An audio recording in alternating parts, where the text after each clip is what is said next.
has taken over. Let's go. It's Ferrall. Coast to coast. Steaks, chicks, stacks. You and I are going to make a lot of money. It's Ferrall, coast to coast.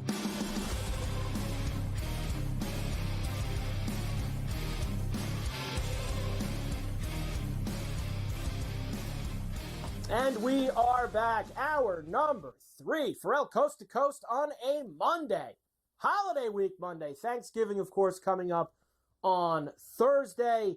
Great week, of course, for sports, especially college hoops, where you have this wild. And there was, Joe, you're watching it. I'm just tracking it here while we're on.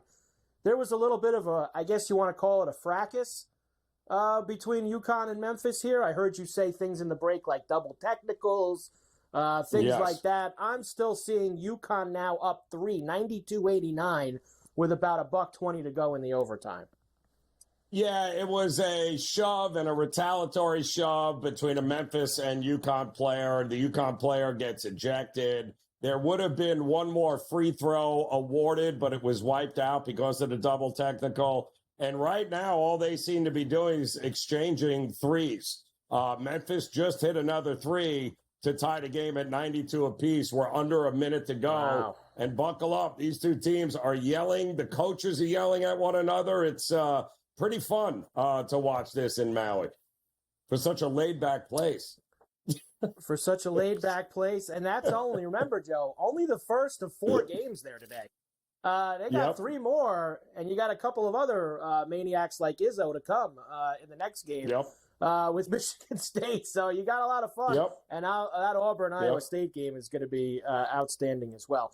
All right, let's quickly run through some of this college football. Ohio State beat Indiana. Our apologies to Scotty, who, of course, wanted his Hoosiers to win very badly. 38-15 was the final. Here's Cignetti after the game. Of course, what is he going to say when they ask him, do you think your team still deserves to be in the college football playoff? Well, what do you think he said, Joe? Here we go. Is that a serious question? I'm not even going to answer that one. The serious answer question, so I'm not obvious. even going to answer it. Well, you want to know what, Joe? There you go. He's still laughing. What is he?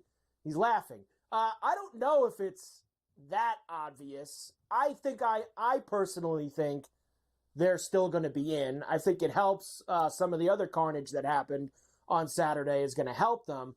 But over the next 2 weeks, when this thing finally we get through the conference championship games and it gets finalized, they're going to beat Purdue next week. They're going to be 11-1, and all these people are going to bang the drum for 3-loss SEC teams, which I'll admit, man for man on the roster, Joe, they're probably better than Indiana, but you lose 3 games, it's very hard for you to make an argument off of a team that's lost 1 game.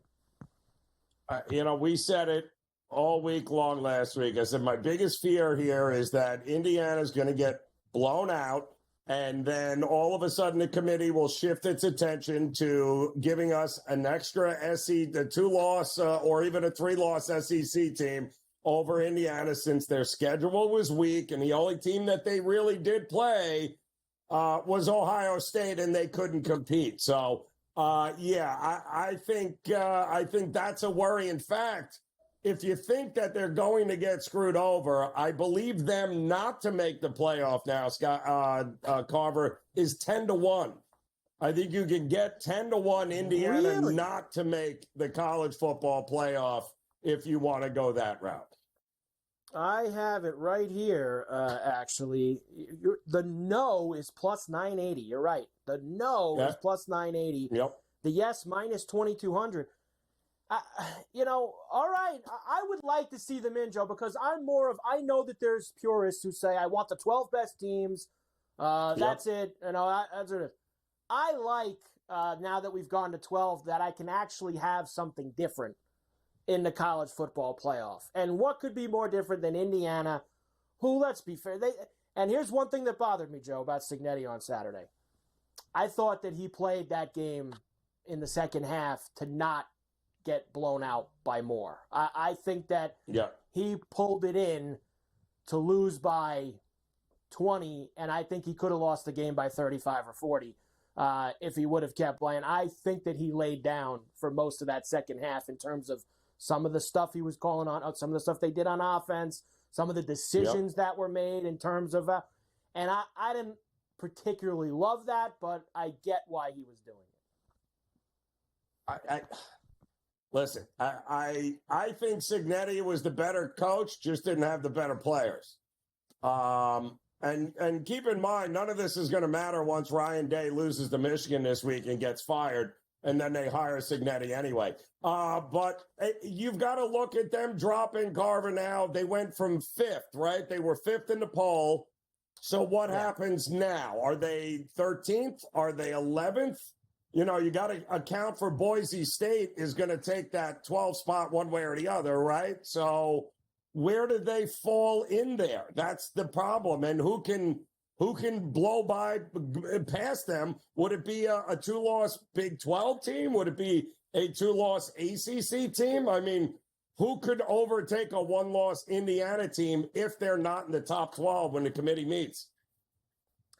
You know, I got to tell you, Joe, like, I know that everybody's kind of penciling Boise in, and I get it.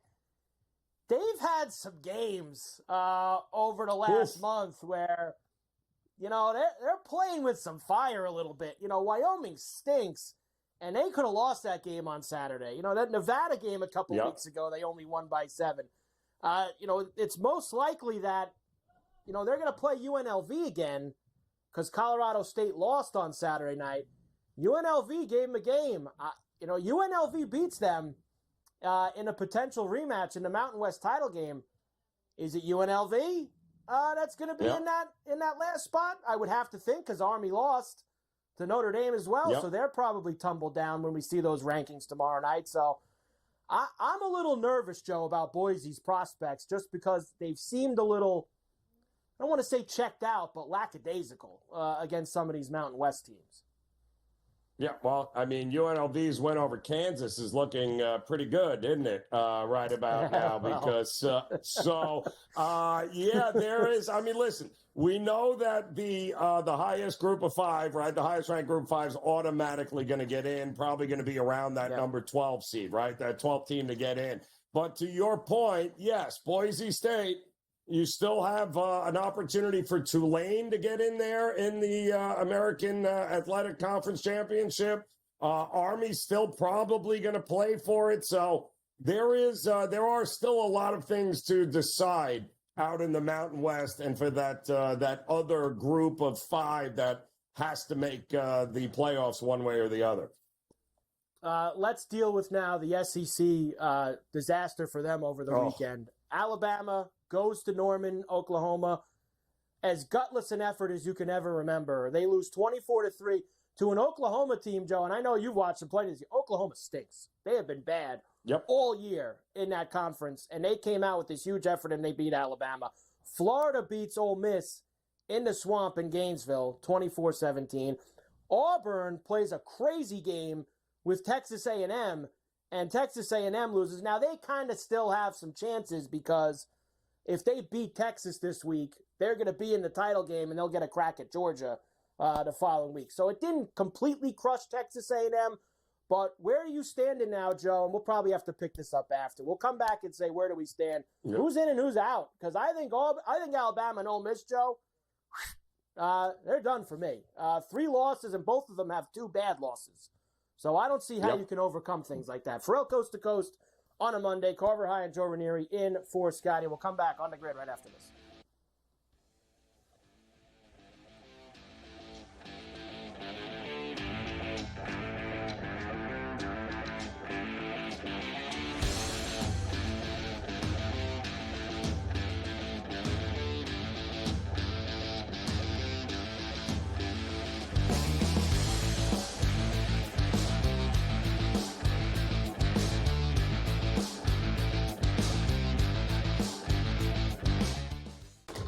Enter into the magical world of McLuck.com, where even the smallest of spins can win real cash prizes. Adventure into over 1,000 of the best Vegas-style slot games. So what are you waiting for? Unlock your free welcome offer today. Join the fun where winners play, and players win. Right here with you on Pro Football Today on SportsGrid. Odds in motion, trying to see what lines have moved throughout the week. Never felt more comfortable in this set than I do for this year. I am ready. I'm just getting angry. The hot takes are going to be here all long, people. What in the world is going on in Miami, guys? It's not particularly anything to shy away from just because many people are on top of it. Hot take, hot take. I think this line is asking you once again to take New Orleans. Pro Football Today, only on SportsGrid. We live in a society right now where everybody's a snowflake, everybody's a cupcake, and everybody thinks that nothing is fair. Everything is like, it's not fair. We should have a better chance. We need more. You know what? I'm old enough to remember when you needed to have a perfect goddamn record to win a college football championship. That's the way it was. 11-1, too bad. Sports Rage tonight, only on SportsGrid. Grandma Bear, who owns the football team, probably comes in, gives a little, you're such a good little boy out there. Congratulations, the way you coach this football team. I'm never going to fire you. Quarterly, I missed you pinching your own cheek because I was looking down and did not know we were getting. Oh, Donnie, you got such a good show there with that guy named Ben. But that's what your grandma would do to you when you go see her on Thanksgiving or Christmas, The early line, only on SportsGrid. Together, both Devontae Adams and Garrett Wilson had huge nights. Aaron Rodgers loves the two big targets, and he says if this is going to happen, going to be very tough on the defense to decide who they want to go after. Adams and this kid, Wilson, I won't deny what they can do, but nobody else does jack. Ferrall Coast to Coast, only on SportsGrid.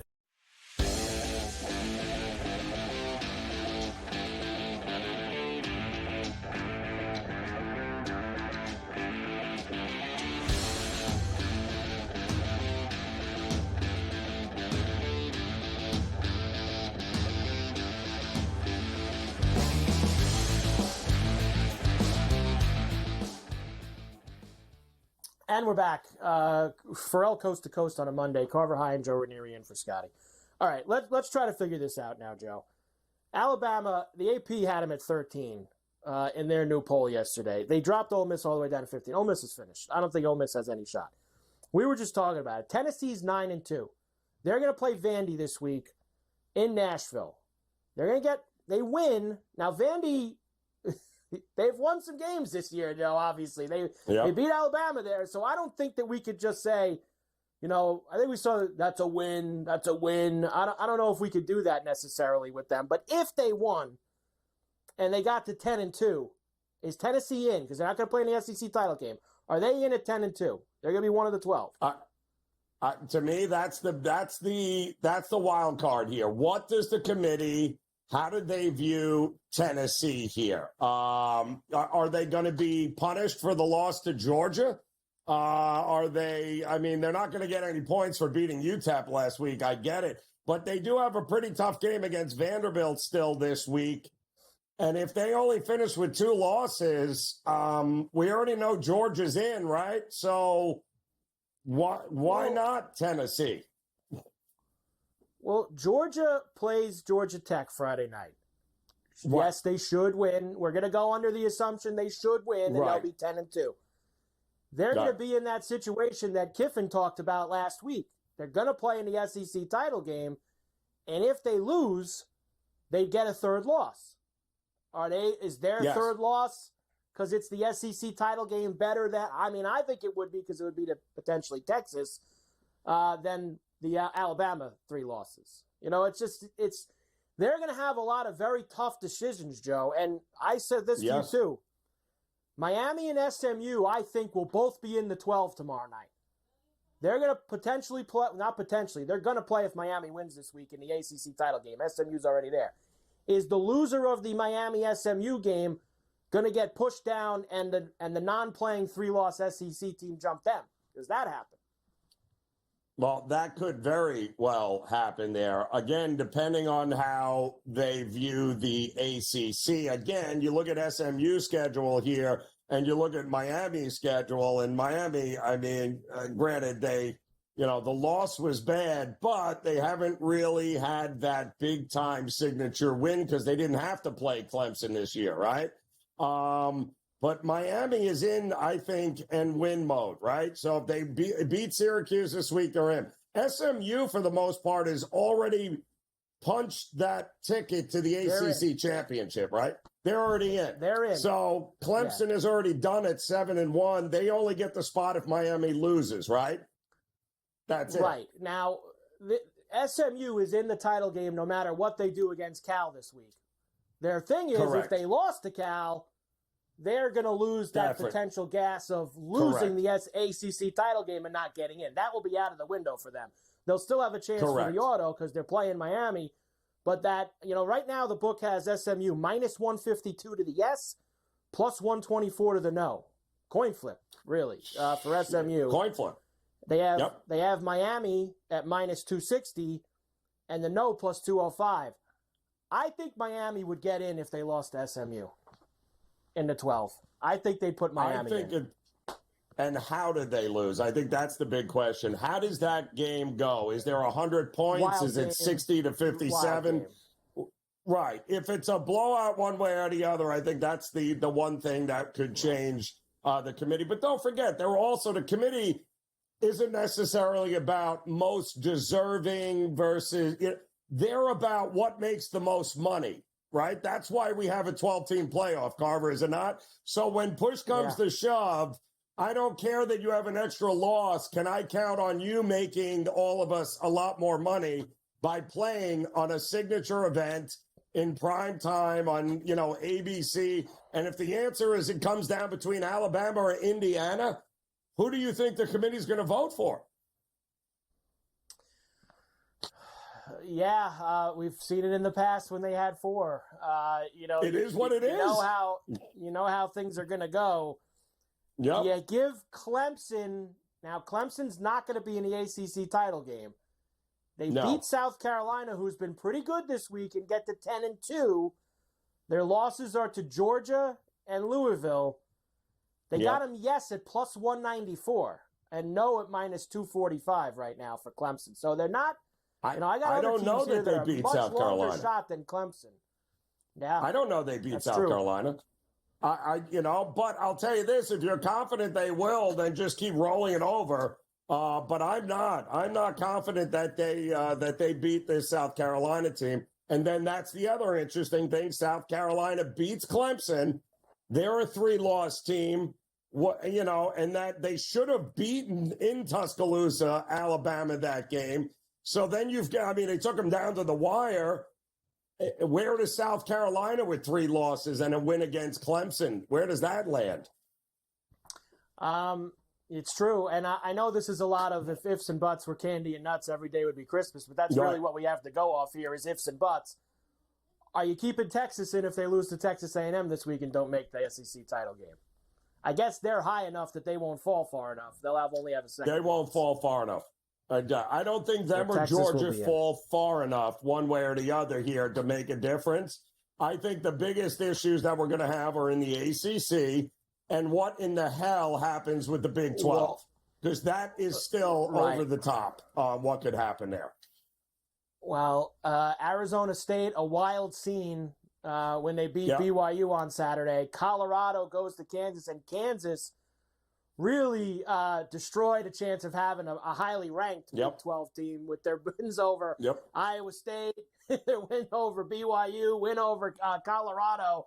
They have really come on here over the past few weeks and put a dent in all these teams. But there's really only 4 teams that can get in that title game, but there are still 8 or 9 that technically are still alive going into the final weekend. So things could get even crazier in the Big 12 this weekend, if that's even possible. From what we've already seen, it can happen. Ferrall Coast to Coast here on a Monday. Carver Heintel for Scotty.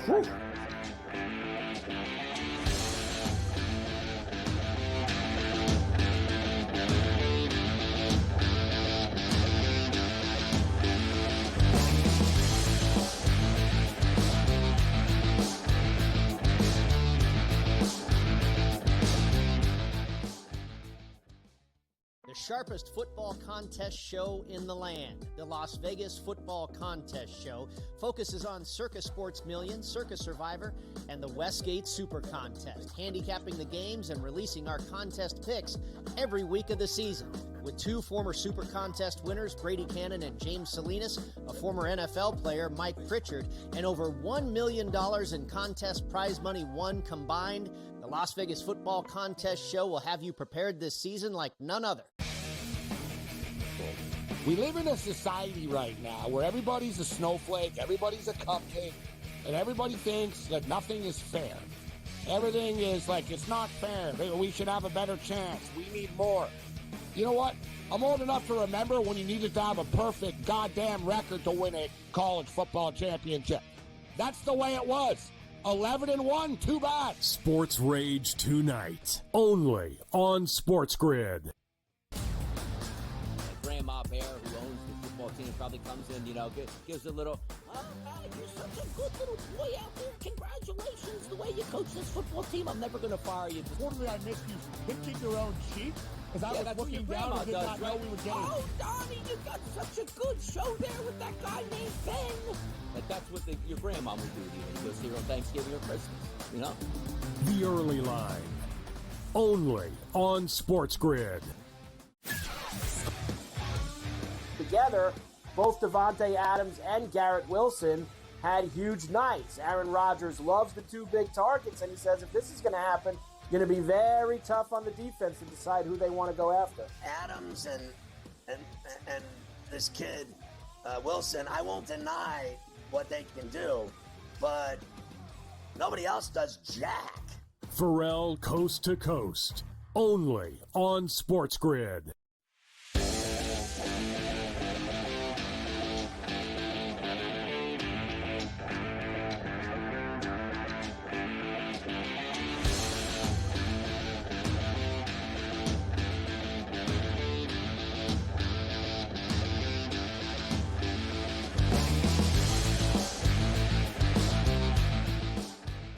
And we are back. Ferrall Coast to Coast here on a Monday. Carver High and Joe Ranieri in for Scotty on SportsGrid, SportsGrid Radio. I'm going to sift through a lot of this with Bill Bender from the Sporting News coming up next. But I just keep seeing these numbers, Joe. Let me give you this.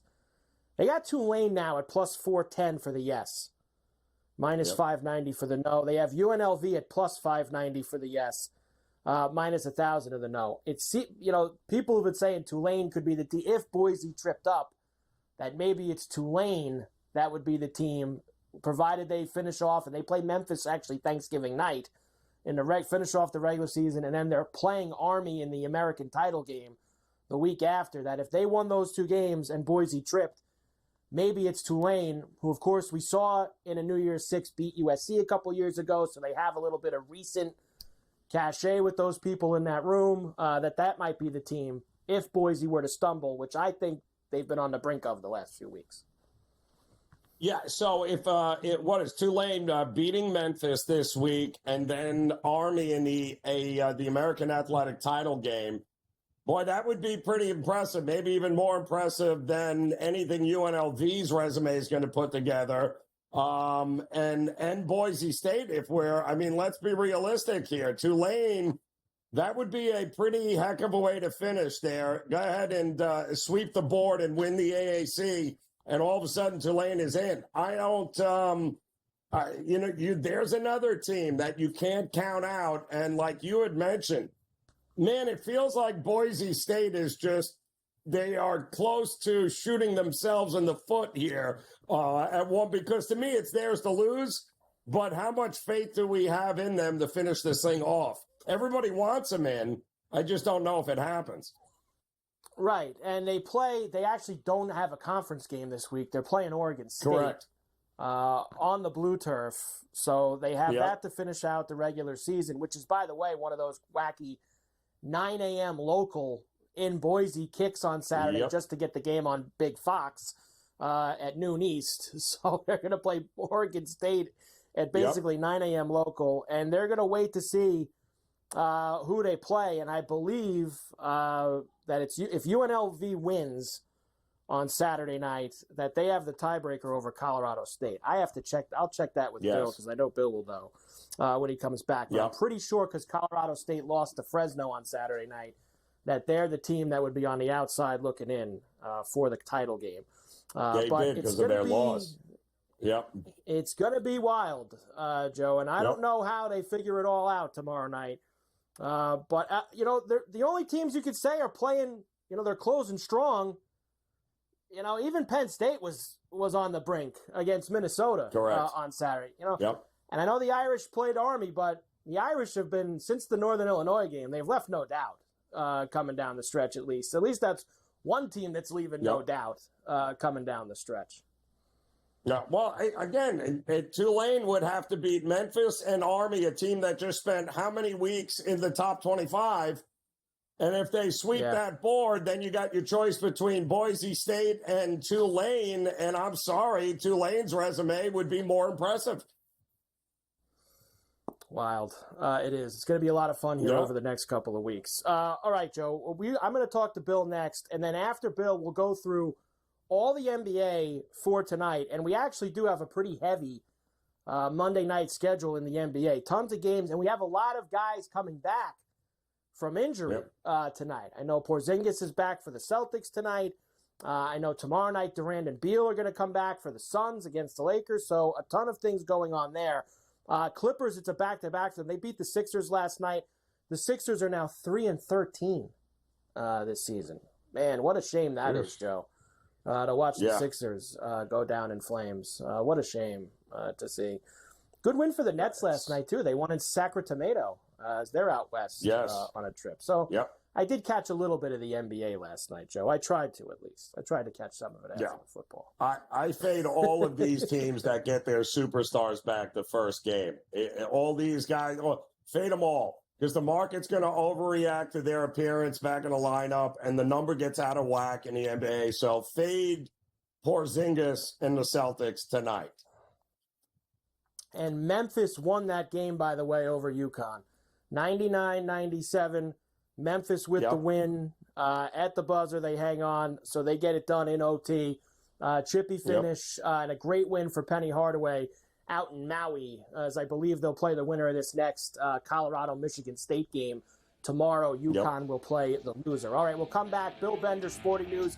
Dive into more of this college football madness from the weekend. Back after this on the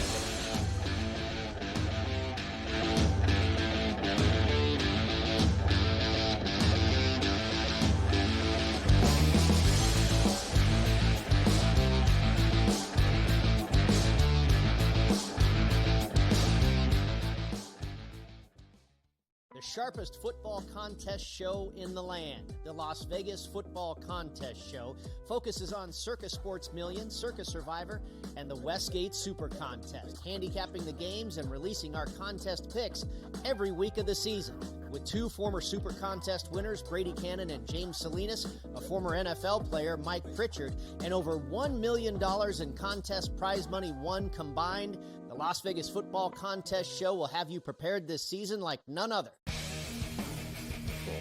We live in a society right now where everybody's a snowflake, everybody's a cupcake, and everybody thinks that nothing is fair. Everything is like, it's not fair. We should have a better chance. We need more. You know what? I'm old enough to remember when you needed to have a perfect goddamn record to win a college football championship. That's the way it was. 11-1, too bad. Sports Rage tonight, only on SportsGrid. Grandma Bear, who owns the football team, probably comes in, gives a little, oh, man, you're such a good little boy out there. Congratulations, the way you coach this football team. I'm never going to fire you. Totally, I missed you pinching your own cheek. As I was looking down and did not know we were getting. Oh, Donnie, you got such a good show there with that guy named Ben. Like, that's what your grandma would do to you. Just here on Thanksgiving or Christmas, The Early Line, only on SportsGrid. Together, both Devontae Adams and Garrett Wilson had huge nights. Aaron Rodgers loves the two big targets, and he says if this is going to happen, it's going to be very tough on the defense to decide who they want to go after. Adams and this kid, Wilson, I won't deny what they can do but nobody else does jack. Ferrall Coast to Coast, only on SportsGrid.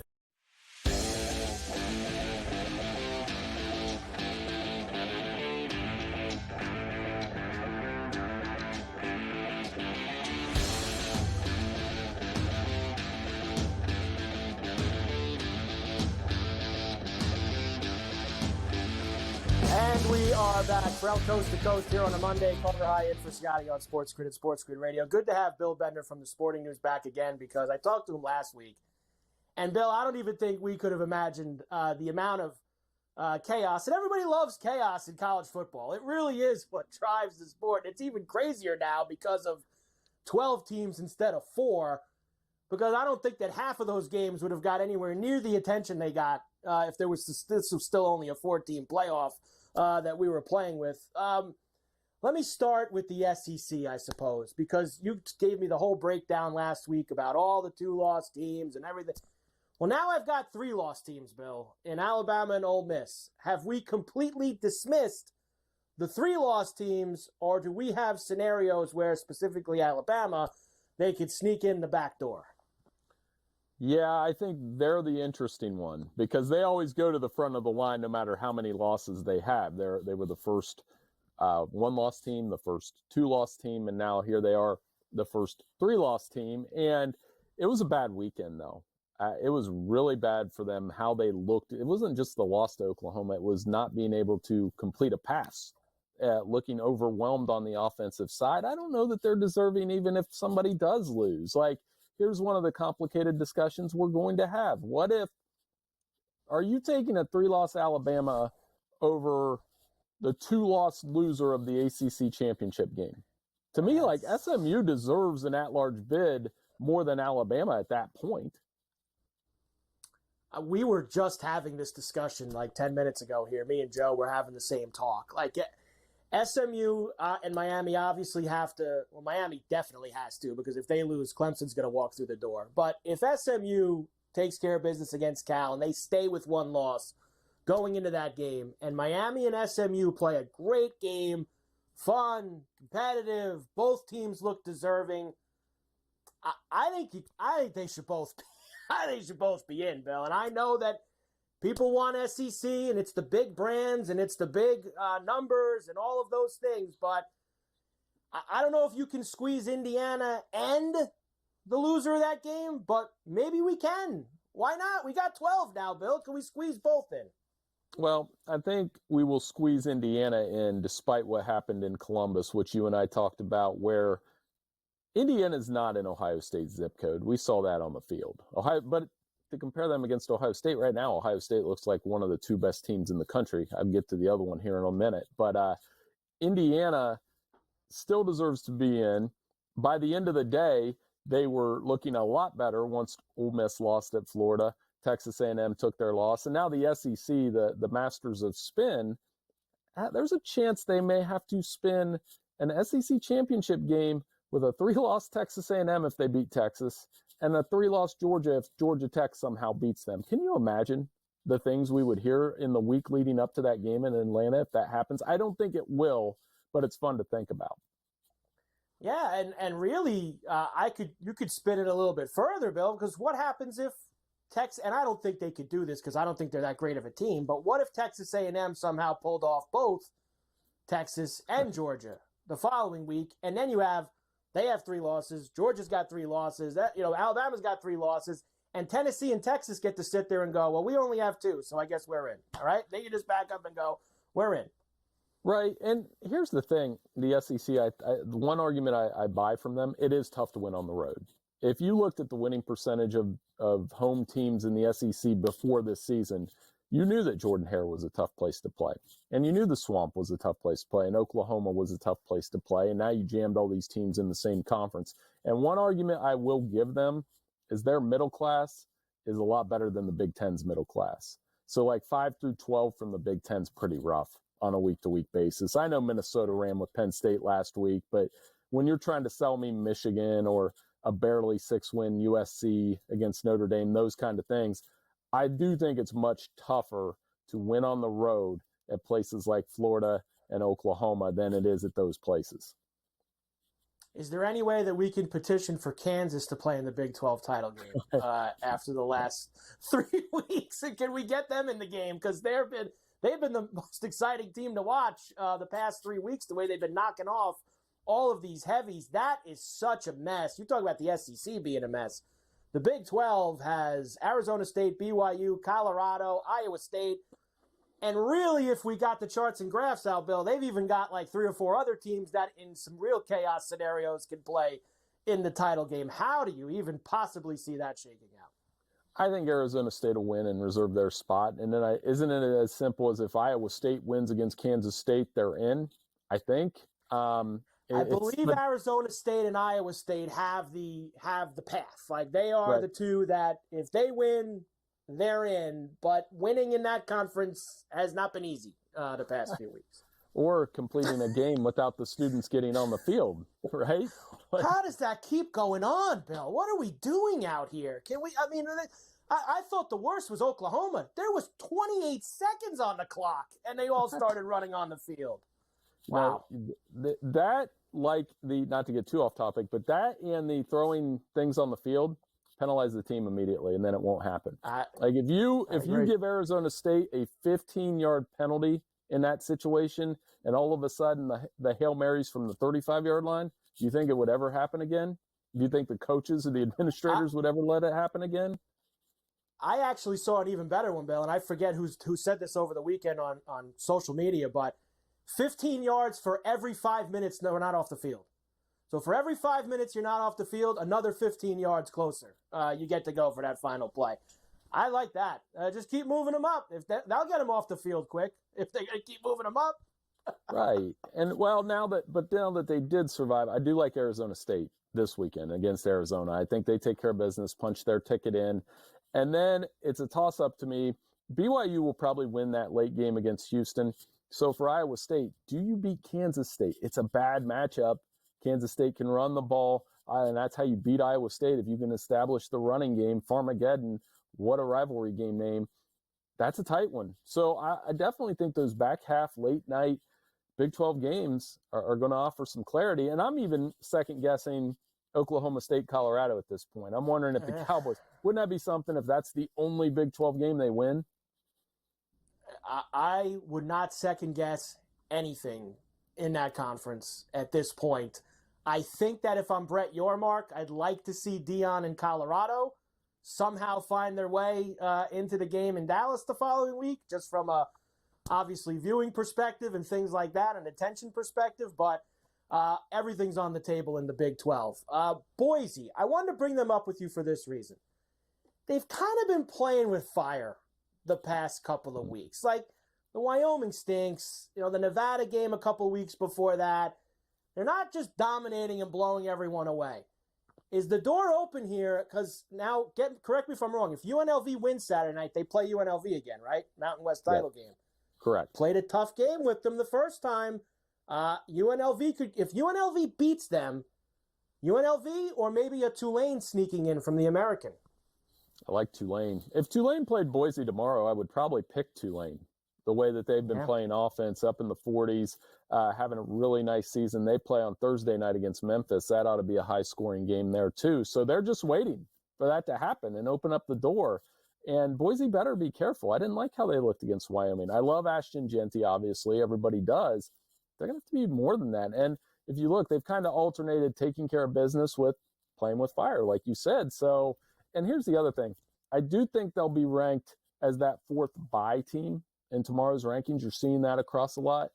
But when it's all said and done, the Big 12 champion will end up hopping them. There's no question in my mind that if Arizona State or one of those teams wins, they'll get the 4 seed. I agree, especially if Arizona State closes with all these wins and a Big 12 championship. They're going to win it. I got 20 seconds. Texas or Texas A&M Saturday night? Who do you got? Give me the Longhorns by a touchdown. I know there's going to be a lot of fanfare, but I think they quietly go in and win. And look, there's some teams that have been quiet outside of this chaos. Texas has kind of been one of them. They've just kind of been gliding along. Bill Bender, the Sporting News. We're back coast to coast right after this.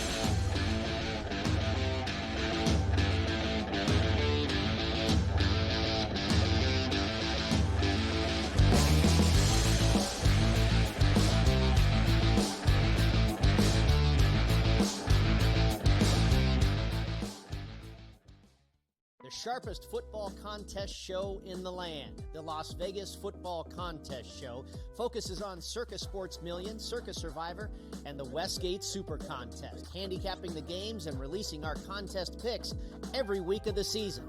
With two former Super Contest winners, Brady Cannon and James Salinas, a former NFL player, Mike Pritchard, and over $1 million in contest prize money won combined, the Las Vegas Football Contest Show will have you prepared this season like none other. We live in a society right now where everybody's a snowflake, everybody's a cupcake, and everybody thinks that nothing is fair. Everything is like, it's not fair. We should have a better chance. We need more. You know what? I'm old enough to remember when you needed to have a perfect goddamn record to win a college football championship. That's the way it was. 11-1, too bad. Sports Rage tonight, only on SportsGrid. Grandma Bear, who owns the football team, probably comes in, gives a little, oh, man, you're such a good little boy out there. Congratulations, the way you coach this football team. I'm never going to fire you. Quarterly, I missed you pinching your own cheek. Because I was looking down and did not know we were getting... Oh, Donnie, you got such a good show there with that guy named Ben. Like, that's what your grandma would do to you when you go see her on Thanksgiving or Christmas, The Early Line, only on SportsGrid. Together, both Devontae Adams and Garrett Wilson had huge nights. Aaron Rodgers loves the two big targets, and he says if this is going to happen, going to be very tough on the defense to decide who they want to go after. Adams and this kid, Wilson, I won't deny what they can do, but nobody else does jack. Ferrall Coast to Coast, only on SportsGrid.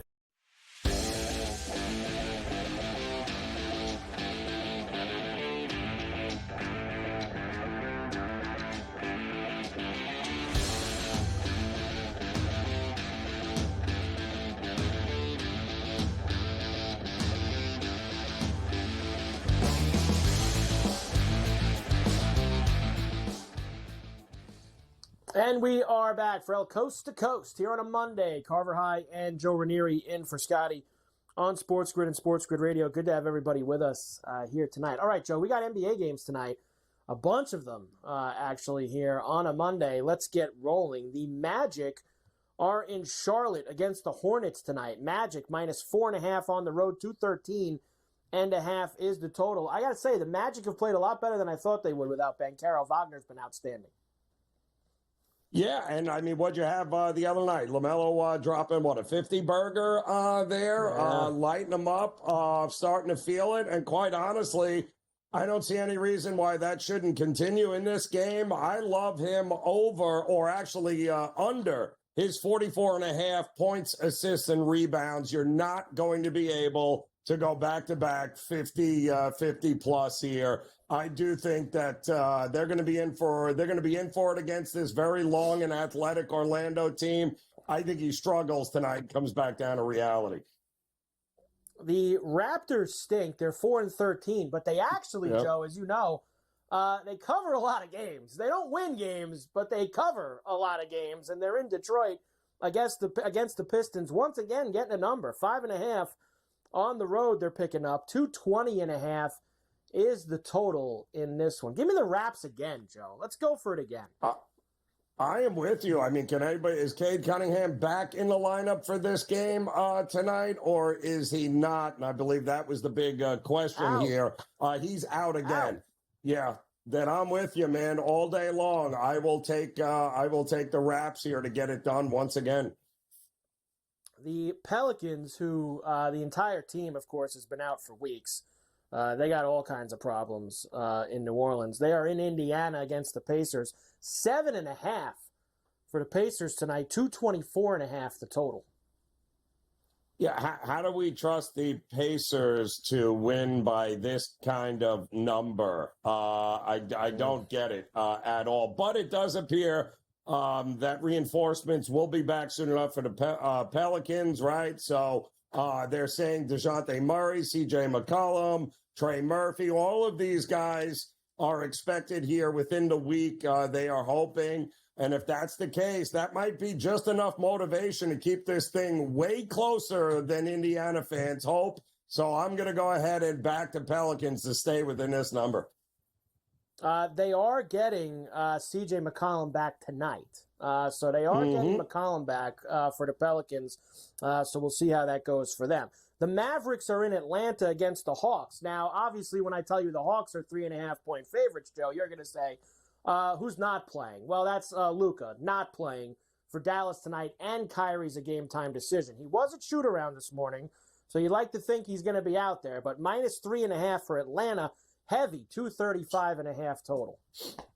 Well, it's just a terrible spot for Dallas. They were here in Miami last night playing an overtime game in which Kyrie had to play 40 minutes. P.J. Washington had to play 40 minutes in the loss here. You mentioned there's no Luka, but the Hawks are finally starting to get healthy again, not to mention that they've been off since Friday. So at home in this spot, second of a back-to-back, yeah, I get why they're a favorite here, and I agree with it. I think Atlanta wins this, and don't be shocked if Kyrie does not play here tonight. The Clippers are in Boston, so a back-to-back for the Clippers. We told you they won in Philly last night. Now they're in Boston against the Celtics, who are getting Porzingis back. Minus 10.5 for Boston with a 216.5. Yeah, congratulations. They're getting his season debut, so I'll be fading them because the market's going to be running to the window thinking that Porzingis is here, they're going to win by 30. No, they're not here. I think the Clippers are a team, and the style of game that they play will cause enough aggravation here for the Celtics that they can stay within what I think is just an unrealistic number. Big number. Clippers have played well here recently. Yes. Clippers have been winning outright. They've been playing a lot of some good basketball. Blazers are in Memphis against the Grizzlies. The Grizzlies are getting Ja Morant back tonight. What does that mean? Big number. Minus 10.5 for Memphis. 232.5 total. That's a big number, Joe. I know Morant's back. That's a big number. Same process, same concept, right? If I'm fading Boston because they get to Porzingis because the number's inflated, what do we think it's going to be here for Memphis? It's also going to be inflated. I do like Portland. I think Portland's got a lot of nice young guys here starting to come together. Whether Robert Williams or Aiden plays, who knows? They're hurt once again. But I think they got more than enough to go toe-to-toe with Memphis here to keep it within that number. The Knicks, who always seem to struggle when they go west of the Mississippi, they lost in Utah on Saturday afternoon. They're in Denver tonight against the Nuggets.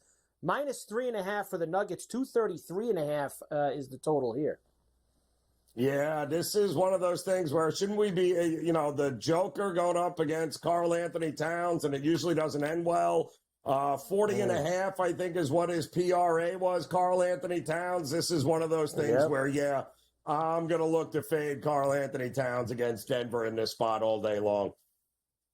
I know Coach did like the assist tonight over the 2.5, but Joe's saying the big number we go under with the points rebounds for him. Nets won in Sacramento last night. I don't think they'll be as lucky in Golden State tonight. They're catching 13.5 against the Warriors. 223.5. I'm going to lay this one, Joe. I usually don't like big numbers in the NBA this early in the season, but I don't like the back-to-back for Brooklyn. Yeah, I don't like it, but I do like the under because of that back-to-back, and that's the way I would look at this thing. Under 224.5, I think, is the number. That Golden State just looking for the win. And finally, the Thunder are in Sacramento tonight, so the Kings are back-to-back. They lost to the Nets. Now they're catching 3.5 at home from OKC. Yeah, this is, it looks too easy with this one, right? We should be backing OKC here, but it's way too easy. Yeah, way too easy. I do like the Kings in a bounce back. I hate easy. I hate easy here. Up, 227.5. How about up, and away for OKC and the Kings later on tonight? We'll come back. I've got some college basketball. And yes, a night on the ice for Joe Ranieri. Coast to coast. We're back here.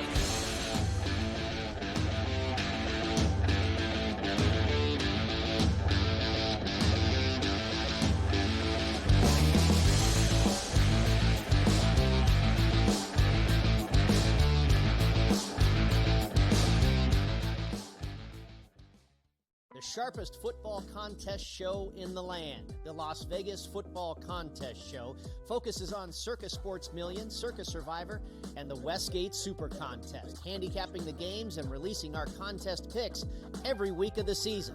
With two former Super Contest winners, Brady Cannon and James Salinas, a former NFL player, Mike Pritchard, and over $1 million in contest prize money won combined, the Las Vegas Football Contest Show will have you prepared this season like none other. We live in a society right now where everybody's a snowflake, everybody's a cupcake, and everybody thinks that nothing is fair. Everything is like, it's not fair. We should have a better chance. We need more. You know what? I'm old enough to remember when you needed to have a perfect goddamn record to win a college football championship. That's the way it was.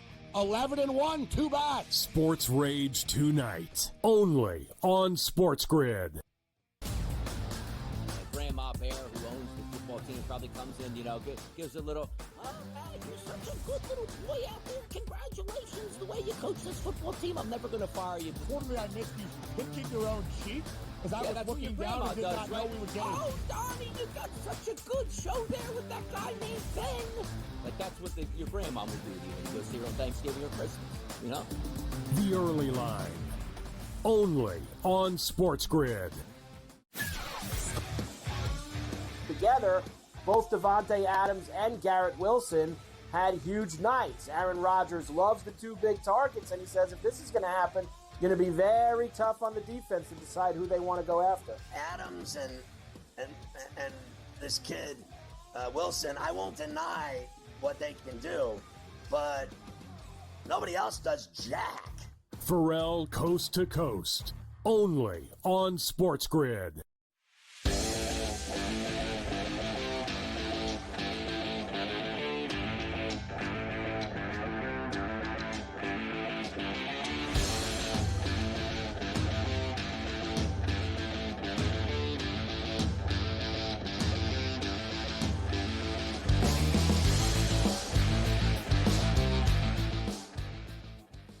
And we are back, Ferrall, Coast to Coast, here on a Monday. Carver High and Joe Ranieri in for Scotty on SportsGrid and SportsGrid Radio. Great to have you with us. All right, Joe, we've been talking a little bit of college basketball today because that UConn-Memphis game was good, and Hurley went bonkers in the final minute of that overtime. Got teed up, really cost his team the game. So Memphis moves on. They get the win there. They'll play the winner of this Colorado-Michigan State game, which is underway very early, 8-7 Buffaloes, as they're at the first TV timeout in that. But we do have two other games tonight, Joe, in Maui, and one of them a real heavy hitter game, as you've got two of the top five teams in the country, Iowa State and Auburn, getting together. As you see there, minus 2.5 now I've got for Auburn, with the total in the low 140s. Dayton will play North Carolina. That is for the late night crowd on the East Coast. They say 11:30 East. It'll probably be well after midnight. Meanwhile, in Fort Myers, you have Xavier, South Carolina, Michigan, and Virginia Tech at the Fort Myers tip-off, Joe. That's in the Beach Division down by you with those two games. You cannot go wrong, a little west coast of Florida there. But the Auburn-Iowa State game, to me, is going to be the game of the night. And to me, Auburn, I have them rated as the number one team in the country.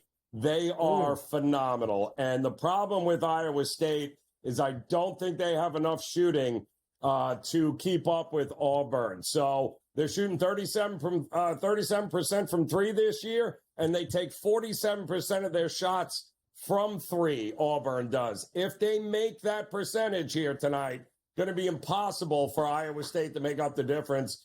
I also think the under is a big value here, man. These are two of the top five defenses in the country as well. Maybe an under in this one here, a little dogfight. I was going to mention to you, I like the under, especially. I've seen it climb up to 144 and a half right now at this second. So I'm willing to go down. Like you said, two very good defensive teams in that. There are like 100 other games tonight. I think Joe likes Iona tonight, if I heard him say so. Against Cornell. So you can slip in some of those, the undercarriage games too, Joe, if you like, for college basketball. Very good night if you want to get involved. How about hockey for Joe? Can we get Joe on the ice here this evening? Yes. There's a lot of games to do that. Yes. Colorado's in Tampa against the Lightning, the Caps and the Panthers down in Sunrise. Nashville is in New Jersey against the Devils. The Blues are at the Garden against the Rangers. So the Blues, on their New York trip, fired their coach, and they immediately hired Montgomery, who was fired by the Bruins a couple of days prior. Yeah, it's always good, Joe, and I think that's the second or third time in a row that's happened to the Bruins. When you fire your coach and someone else hires him less than a week later, that usually means he's probably a pretty good coach and well-respected around the league, and you might mistake. And also the guy was like 30 games over 500 in the regular season as Bruin coach. So Montgomery wasn't out of work quick. He'll make his Blue debut tonight at the Garden. Yeah, and I believe it worked for Boston, though, as crazy as it was. I think they won that first game out after they fired him. And like you said here, St. Louis fires him, hires their new coach. Sure, I'll take St. Louis tonight, no problem. I'll also take the Florida Panthers here tonight, who have lost 3 straight, 5 of their last 6. And I can't think of any better way to get back on track than to play this Washington team minus Ovechkin, which, in fact, Florida has won the last 10 meetings between these two teams. I'll take the Panthers in regulation to get it back on track. Heavy hitter game tonight in Carolina. You don't get the Stars at plus money very often, but you're doing it tonight. 2 of the best, Dallas and Carolina getting together. The Islanders are at the horse track against Detroit. Remember, they lost to them last week, as they did what they usually do, give up a goal in the final minute to lose. Winnipeg and Minnesota together tonight. Vegas still out east. They're in Philadelphia. I think I'm with you, Joe, with this Dallas team with a little plus money. Yeah, Carolina's lost, 2 in a row now. They're already down their top goalie, right? Frederick Anderson is gone. They're going to have their backup, I think, has also suffered an injury there in overtime on Saturday. So, yeah, not looking good for Carolina here. I like Dallas. And there are some late-night games in California. There you go. You have the Kraken and the Ducks, the Kings and the Sharks. I like the Sharks at home tonight with that fat number to upset the Kings. Sharks have been playing some pretty good hockey. Joe, tremendous job, as always. Great to see you. Happy Thanksgiving. Since I won't see Joe, I've got Cam, the Prime Minister, with me the next 2 days here on C2C. Game Time Decisions is next. Great job by Mafia Luke and the crew. Ferrall Coast to Coast. See you tomorrow on the grid.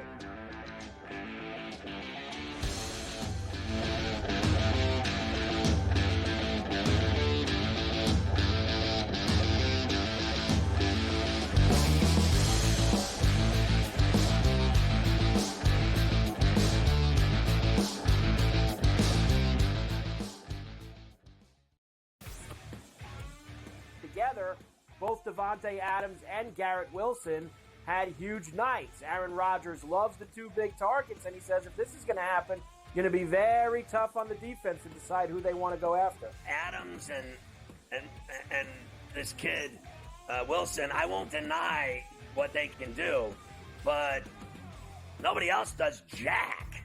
Ferrall Coast to Coast, only on SportsGrid.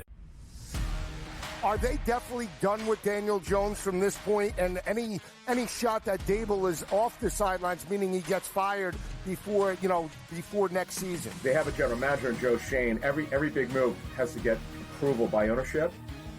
So look, the bottom line is they don't know who their future quarterback is past this season. Tommy DeVito's clearly not the answer. They don't have a Drew Lock's not the answer. Pro Football Today, only on SportsGrid.